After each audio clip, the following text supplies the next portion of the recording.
శ్రీమాత్రే నమః. ఓం నమ శివాయ.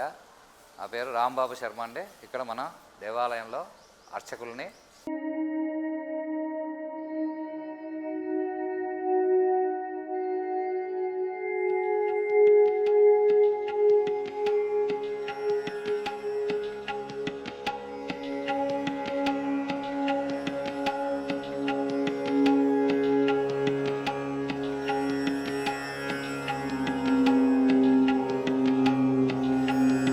శ్రీమాత్రే నమః.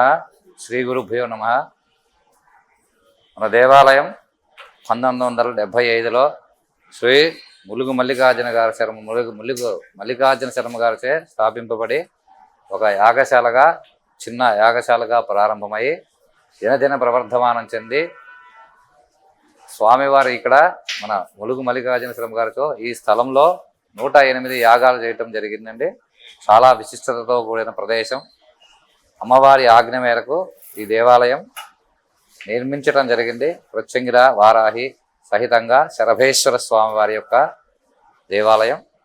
ఇక్కడ మనకి దేవాలయం చాలా ప్రత్యేకంగా ఈ దేవాలయం కృష్ణశిల అంటే నల్లరాయితో నిర్మించడం జరిగింది. అమ్మవారి కృష్ణశిలతో గర్భాలయాలు నిర్మించటం వల్ల మనకి రోజు రోజు అమ్మవారికి జరిగే పూజలన్నీ కూడా పూజలతో అమ్మవారి చాలా రోజు రోజుకి దినదిన ప్రవర్ధమానంగా శక్తివంతంగా వచ్చే భక్తులు, ఆశ్రిత భక్తజనులు ఎవరైతే ఉన్నారో వాళ్ళందరి మనోభీష్టాలన్నీ కూడా చాలా అమ్మవారు కొంగు బంగారమై తీరుస్తూ ఉండటం జరుగుతుంది. మనకి ప్రతి దేవాలయంలో ఈ దేవాలయంలో రాజశ్యామల అమ్మవారు, అలాగే లలితా అమ్మవారు, వారాహి, ప్రత్యంగిర, మహాగణపతి, లక్ష్మీ గణపతి, అలాగే సుబ్రహ్మణ్యేశ్వర స్వామి, కాలభైరవ, జ్వాలాముఖి సహితంగా ఈ వారాహి ప్రత్యంగిర అమ్మవారి దేవాలయాలు ఉన్నాయి. ఈ 9 దేవాలయాలు కూడా చాలా విశిష్టతతో మనకి రాజశ్యామల అమ్మవారు, అలాగే షోడశి లలితా పరమేశ్వరి, అలాగే వారాహి, ఈ 3 శక్తులు కూడా ఇచ్ఛా జ్ఞాన క్రియాశక్తి రూపాలుగా మనం కొలవటం జరుగుతుంది పురాణ శాస్త్ర ప్రకారం. అలాగే ఇక్కడ ప్రతిరోజు కూడా మన దేవాలయంలో లక్ష్మీ గణపతి, కాలభైరవ, బగళాముఖి, వారాహి, మహాప్రత్యంగిర అమ్మవారు ఎవరైతే ఉన్నారో ఈ అమ్మవారి హోమాలు ప్రతిరోజు కూడా జరుగుతూ ఉంటాయి మన దేవాలయంలో. ఉదయం 7:30కి ఫస్ట్ బ్యాచ్ ఉంటుంది. అలాగే రెండవ బ్యాచ్ 10:30కి, ఈవినింగ్ 6 o'clock మూడో బ్యాచ్గా ప్రతిరోజు కూడా ఈ లక్ష్మీ గణపతి లక్ష్మీ గణపతి మనకి ఉన్న ఆటంకాలన్నీ, మనం అనుకున్న పనులన్నీ కూడా, మన మనోభీష్టాలు ఏవైతే ఉన్నా కూడా అవన్నీ కూడా ఎటువంటి విఘ్నాలు లేకుండా తొలగిపోవడానికి లక్ష్మీ గణపతి. అలాగే కాలభైరవుడు కాలభైరవుడు వచ్చేసి మనకి శివస్వరూపము. కాశీకి క్షేత్రపాలకుడు స్వామివారు, సాక్షాత్తు శివస్వరూపం. మనకి స్వామివారి ఆరాధన చేయటం వల్ల మనకి అపమృత్యు దోషాలన్నీ కూడా తొలగిపోయి మనకి ఆయుష్యాభివృద్ధి, తద్వారా సకల ఐశ్వర్యాలు కూడా సిద్ధిస్తాయి. అలాగే బగళాముఖి అంటే శత్రుస్తంభన. మనకి దశమహావిద్యల్లో ఒక అమ్మవారుగా బగళాముఖి అమ్మవారిని మనం కొలుస్తూ ఉంటాం. అమ్మవారు బ్రహ్మాస్త్రంగా పేర్కొంటారు.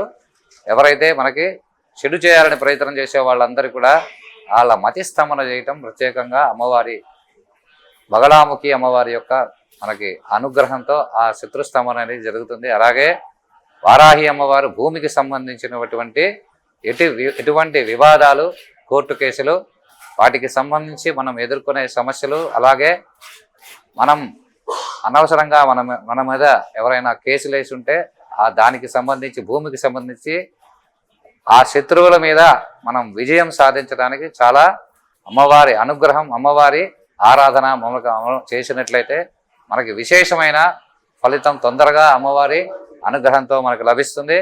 అలాగే మహాప్రత్యంగిర అంటే అసర్వ భద్రకాళి అంటారు. భద్రకాళి స్వరూపం అమ్మవారు. లక్ష సింహ ముఖాలు ఎంత ఉగ్రంగా ఉంటాయో అంత ఉగ్రంగా ఉండే అమ్మవారు మహాప్రత్యంగిర అమ్మవారు.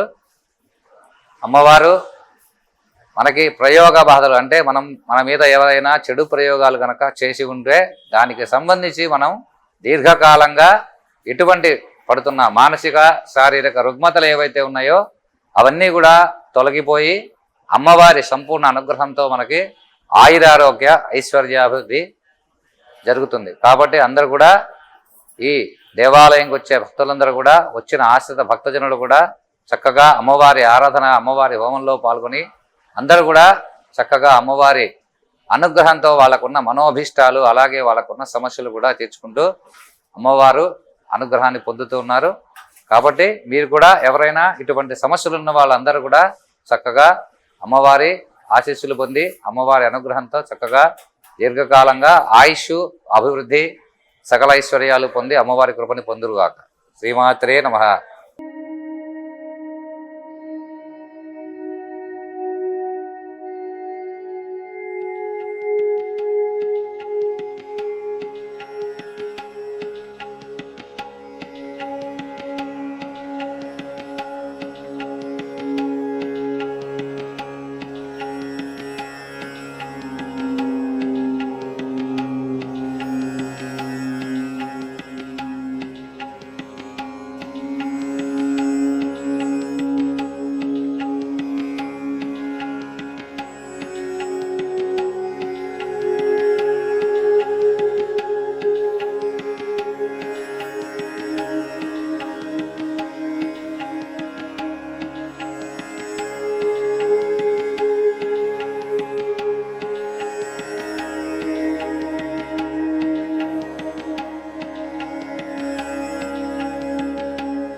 శ్రీమాత్రే నమః. ఓం నమ శివాయ. నా పేరు రాంబాబు శర్మ అండి. ఇక్కడ మన దేవాలయంలో అర్చకుల్ని.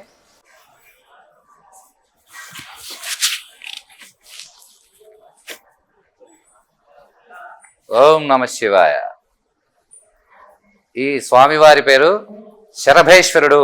అంటే ఇది ప్రప్రథమంగా శివుడి యొక్క అవతారం. స్వామివారు సాక్షాత్తు శివస్వరూపం.